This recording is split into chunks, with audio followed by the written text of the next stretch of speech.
Hello दोस्तों, कैसे हो? और आप लोग आशा करते हैं आप लोग मस्त होंगे और आप सबकी तैयारी बेहतरीन चल रही होगी। तो जैसा कि यार हमने क्लास 12 केमिस्ट्री का जो दूसरा चैप्टर है वैद्युत रसायन, इस चैप्टर को स्टार्ट कर दिया था। तो आज हमने देखो इसके पहले वाले वीडियो पे बात करें तो विद्युत रसायन पे हमने सबसे पहले आपको वैद्युत रासायनिक सेल के बारे में पढ़ा दिया था। वैद्युत रासायनिक सेल क्या होता है और उसके दो प्रकार हमने आपको बताए थे। पहला वैद्युत अपघटनी सेल, दूसरा गैल्वनी या वोल्टी सेल। ठीक है, वैद्युत अपघटनी सेल हमने इसके पहले वाले वीडियो पे पढ़ लिया था। आज के इस वीडियो पे हम पढ़ने के वाले इसका दूसरा प्रकार गैल्वनी या वोल्टी सेल क्या होता है। ठीक है, गैल्वनी या वोल्टी सेल क्या होता है और इसका उदाहरण जो डेनियल सेल की है ये क्या चीज होता है। ठीक है, बहुत ही बेहतरीन तरीके से आज के इस वीडियो पे हम लोग डेनियल सेल को पढ़ेंगे और ये इंपॉर्टेंट भी है आपका डेनियल सेल, तो इसे बहुत ही अच्छे से देखना।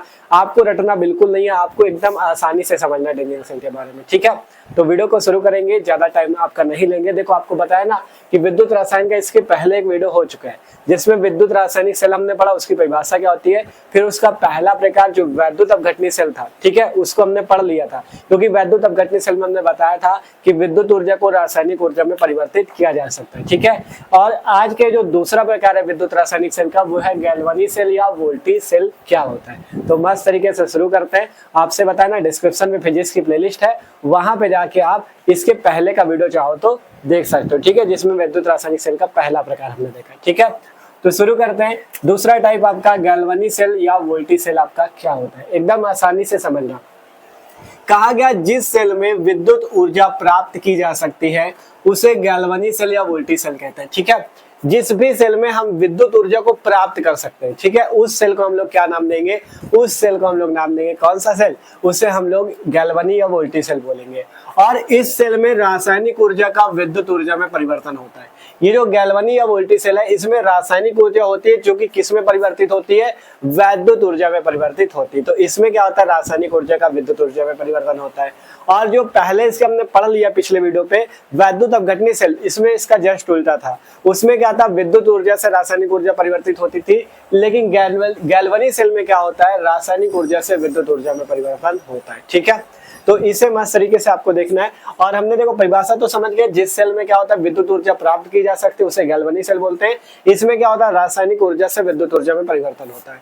अब इसका उदाहरण समझ लो। ठीक है, इसका उदाहरण क्या है, इसका उदाहरण है डेनियल सेल। ठीक है, इसका बेस्ट उदाहरण कौन सा है, डेनियल सेल, जिसको अब आपको पढ़ना है डेनियल सेल क्या होता है। ठीक है, बहुत ही बेहतरीन तरीके से आपको इस डेनियल सेल के बारे में पढ़ाएंगे। ठीक है, तो देखो अब शुरू करते हैं हम लोग। सिंपल सबसे पहले इसको नोट कर लेना, जब गैल्वनी सेल की परिभाषा, उदाहरण डेनियल सेल। ठीक है, अब इसके बाद शुरू करते हैं डेनियल सेल क्या होता है, इसका चित्र अच्छे समझते हैं, इसमें जो एनोड और कैथोड पे अभिक्रिया होती है उसको अच्छे समझ लेते हैं। ठीक है, तो देखो अब आप लोग इसका क्या करो, स्क्रीनशॉट कर लो, क्योंकि इसे पूरा इरेज करके हम ऊपर से आपका लिखते शुरू करेंगे, क्योंकि आपको पता है बोर्ड छोटा है फिर बोर्ड भर जाएगा। ठीक है, तो एक बार परिभाषा ये नोट कर लो, उदाहरण नोट कर लो।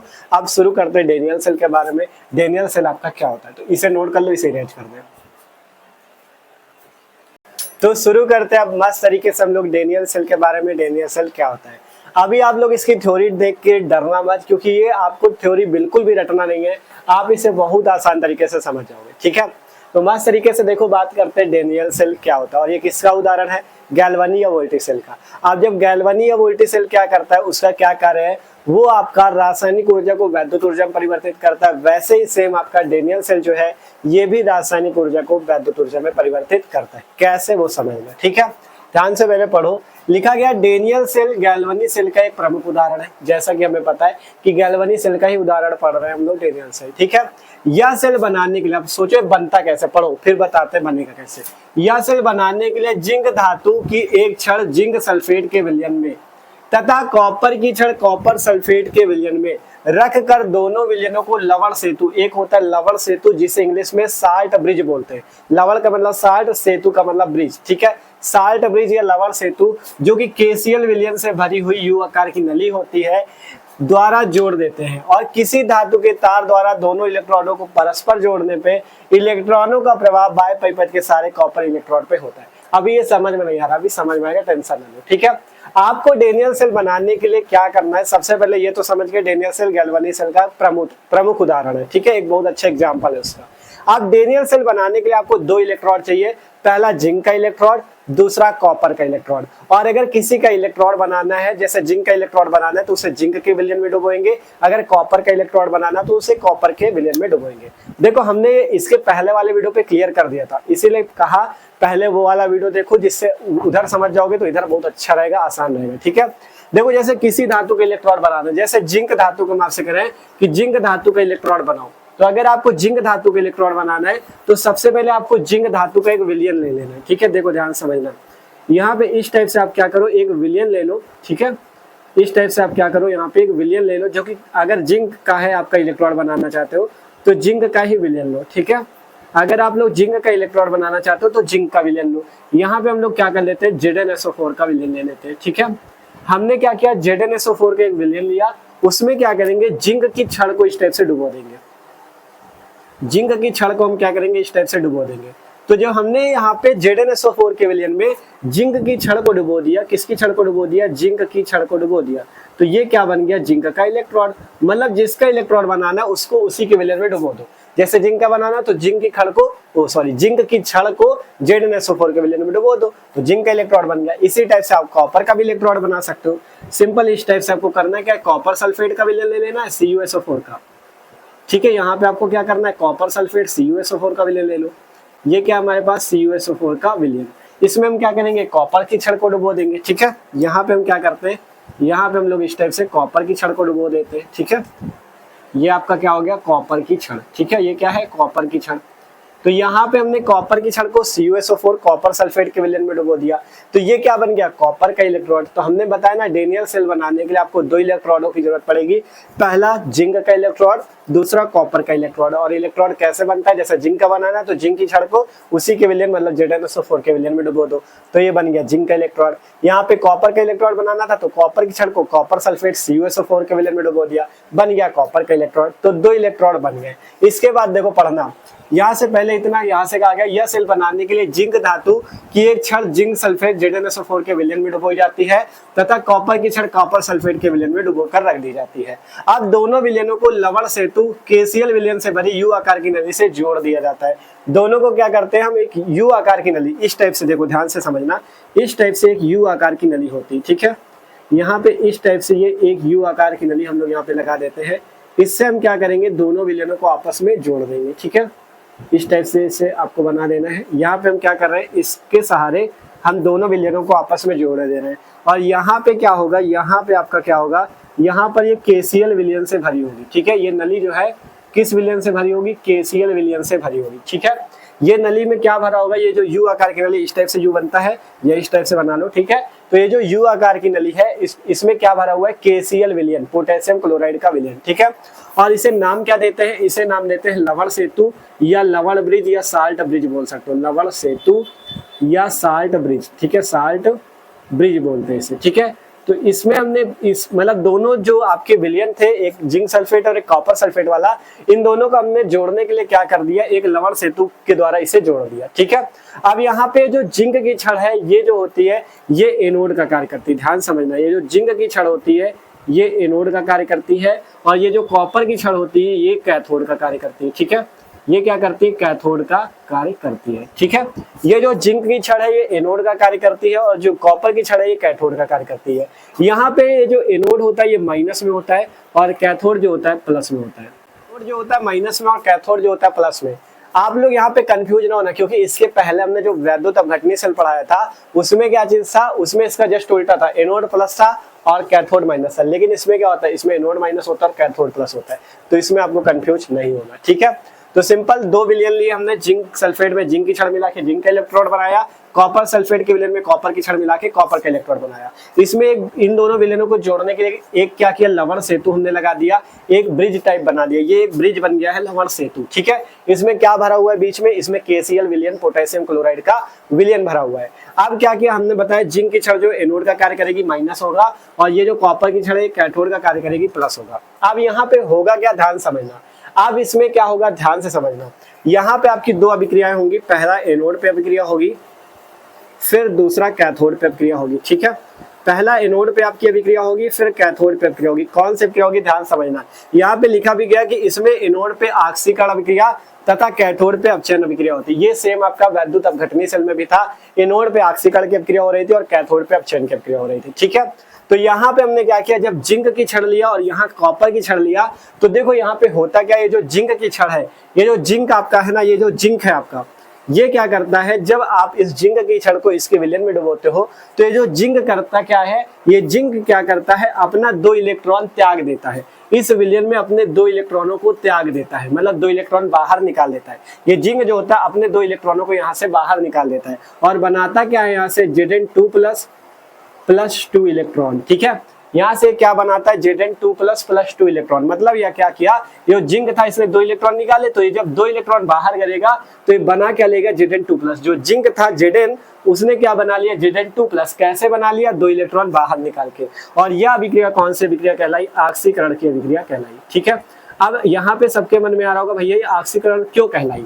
ऑक्सीकरण इसलिए कह रहे, जब भी इलेक्ट्रॉन बाहर निकले, जैसे यहाँ पे आपको दिख रहा है जिंक से Zn2 प्लस बना और 2 इलेक्ट्रॉन क्या हुआ, बाहर निकले, तो जब भी इलेक्ट्रॉन बाहर निकलते दिखे तो ऑक्सीकरण होता है। और इसके विपरीत जब भी इलेक्ट्रॉन जुड़ते हुए दिखे, जब भी इलेक्ट्रॉन जुड़ते हुए दिखे, तब आपका क्या होता है, अपचयन होता है। ये याद रखना, अभी समझ में आएगा, इसमें कैथोड में अपचयन होगा। ठीक है, तो अभी हमने क्या समझा, यहाँ पे जो जिंक की छड़ थी, इसमें जो जिंक Zn है आपका, इसने इस विलयन में 2 इलेक्ट्रॉनों को त्यागा और बना क्या लिया, Zn2 प्लस बना लिया। ठीक है, और इलेक्ट्रॉन जो बाहर निकले, इसी की वजह से ऑक्सीकरण हुआ। ठीक है, अब यहाँ पे एक चीज देखना है, देखो इस नोट को थोड़ा इधर लिख दे, अभी हमें यहाँ पे कुछ बनाना भी है। ठीक है, यहाँ पे एनोड ये माइनस है, ये यहाँ पे कैथोड प्लस है। ठीक है, ये आपका क्या है, कैथोड है जो कि प्लस का है। ठीक है, अब यहाँ पे समझना, इसके बाद आपको करना क्या है, अब यहाँ से जो 2 इलेक्ट्रॉन निकले, अब इलेक्ट्रॉनों का क्या हुआ, जिंक से 2 इलेक्ट्रॉन निकले तो इलेक्ट्रॉनों का प्रवाह हुआ।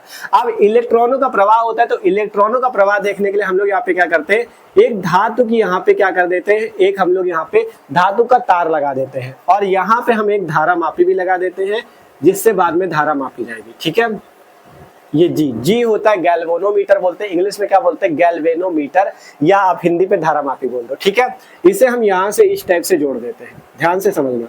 हमने क्या किया, ये हमने क्या लगाया बताओ, ये हमने एक धातु का तार लगाया जिसमें एक धारामापी जोड़ दिया और इसको इस कॉपर की छड़ से जोड़ दिया। ठीक है, क्यों जोड़ा, क्योंकि यहाँ से जो 2 इलेक्ट्रॉन निकल रहे हैं ना, ये 2 इलेक्ट्रॉन यहाँ से मतलब बाहर निकलना चाहते थे, तो इसलिए जब तार से हमने इसे जोड़ा, तो यहाँ पर से 2 इलेक्ट्रॉन जो हुए इस टाइप से प्रवाहित होके ये यहाँ पे कॉपर के पास आ जाएंगे। ये इस टाइप से 2 इलेक्ट्रॉन जो है यहाँ पे प्रवाहित होके कॉपर के पास आ जाएंगे। और ये जो कॉपर है, कॉपर ने भी क्या किया था, ये कॉपर की छड़ जो थी यहाँ पे क्या बना लिया था, Cu2 प्लस बना लिया था।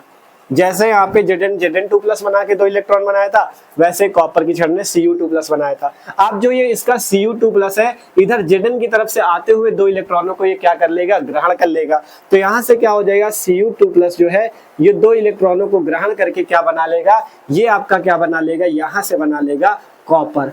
ठीक है, इस टाइप से ये यहाँ से क्या बना लेगा, कॉपर बना लेगा। ध्यान से देख लो, ये जो Cu2 प्लस था, मतलब कॉपर की छड़ में जो Cu2 प्लस था, इसके पास क्या है, ये यहाँ से Zn के पास से 2 इलेक्ट्रॉन आए, तो इस Cu2 प्लस ने उसको अपने पास ले लिया और जब उसके पास आए या उसके पास जुड़े हैं, तो यह अभिक्रिया कौन सी होगी, अपचयन की अभिक्रिया होगी। मतलब जब किसी के पास आएंगे इलेक्ट्रॉन या कोई अपने पास ले लेगा, तो वो अभिक्रिया अपचयन की होगी। जैसे कि यहाँ पे Cu2 प्लस ने 2 इलेक्ट्रॉन लिए हैं, इस पे 2 इलेक्ट्रॉन जुड़े हैं, तो अभिक्रिया अपचयन की। यहाँ पे 2 इलेक्ट्रॉन निकले थे, इसलिए अभिक्रिया ऑक्सीकरण की। ठीक है, ये कैसी अभिक्रिया है, अपचयन की अभिक्रिया है। ठीक है, ये कैसी अभिक्रिया है, अपचयन की अभिक्रिया,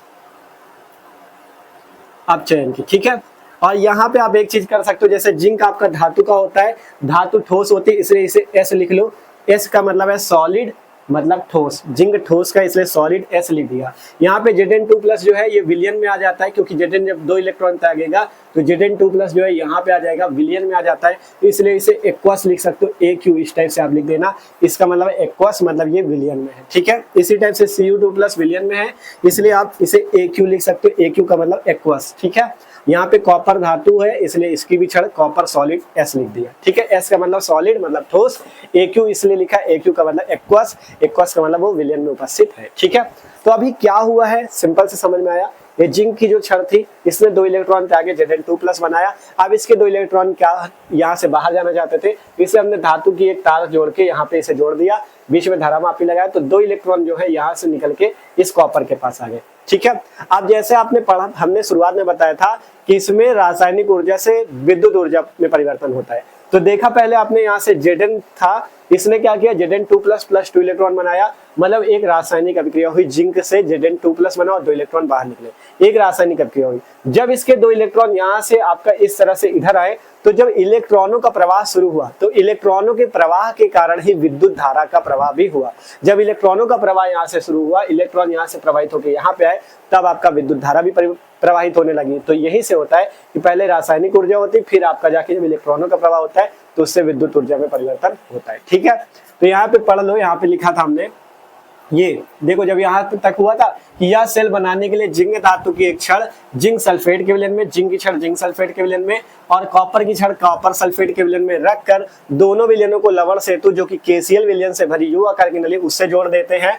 किसी धातु के तार द्वारा दोनों इलेक्ट्रॉनों को परस्पर जोड़ने पे इलेक्ट्रॉनों का प्रभाव बाह्य परिपथ के सारे कॉपर इलेक्ट्रॉन पे होता है। जब हम क्या करते हैं, इन दोनों इलेक्ट्रॉनों को एक क्या करते हैं, धातु के तार से जोड़ देते हैं, तो इसमें क्या होता है, इसमें जो इलेक्ट्रॉनों का प्रवाह होता है बाह्य परिपथ, इसी बाह्य परिपथ के सारे कहाँ पे होता है, इस कॉपर इलेक्ट्रॉन की तरफ होता है। पढ़ लो, किसी धातु के तार द्वारा दोनों इलेक्ट्रॉनों को परस्पर जोड़ने पे इलेक्ट्रॉनों का प्रभाव बाह्य परिपथ के सहारे कॉपर इलेक्ट्रॉन पे होता है। आप देख सकते हो इलेक्ट्रॉन यहाँ से निकल के इस कॉपर इलेक्ट्रॉन की ओर गए। ठीक है, तो ये बात समझ में आई कि जो इलेक्ट्रॉनों का प्रभाव होता है बाह्य परिपथ से निकल के इस कॉपर इलेक्ट्रॉन पे होता है। तो आशा करते हैं जितनी बातें अभी तक आपको समझा दी, आपको सारी बातें समझ में आ चुकी है। ठीक है, सिंपल एनोड पे ऑक्सीकरण हुआ है, Zn से Zn2 प्लस 2 इलेक्ट्रॉन बना। कैथोड पे जो Cu2 प्लस था, इसने 2 इलेक्ट्रॉनों को ग्रहण करके कॉपर सॉलिड बनाया। ये अपचयन की अभिक्रिया, वो ऑक्सीकरण की अभिक्रिया। ठीक है, इतना समझ गए। ये सिंपल सा थ्योरी आपको रटना बिल्कुल नहीं है, इसको आपको केवल समझना है। ठीक है, आप इसे अपनी भाषा में बना के लिख भी सकते हो, पेपर में डेंजर से पूछा जाता है, अपनी भाषा में बना के लिखना, कोई भी रटने की जरूरत नहीं है। मेन आपका चित्र है और ये जो अभिक्रिया हो रही है। आप देखो जब ये दोनों अभिक्रियाएं हुई एनोड पे और कैथोड पे, तो ये जो एनोड और कैथोड पे अभिक्रियाएं हुई हैं, इन अभिक्रियाओं को हम लोग कुछ नाम भी देते हैं। इन अभिक्रियाओं को हम लोग क्या कहते हैं, देखो ध्यान से यहाँ पे देखो, छोटा सा लिख देते हैं। इन अभिक्रियाओं को हम लोग नाम देते हैं अर्धसेल अभिक्रिया।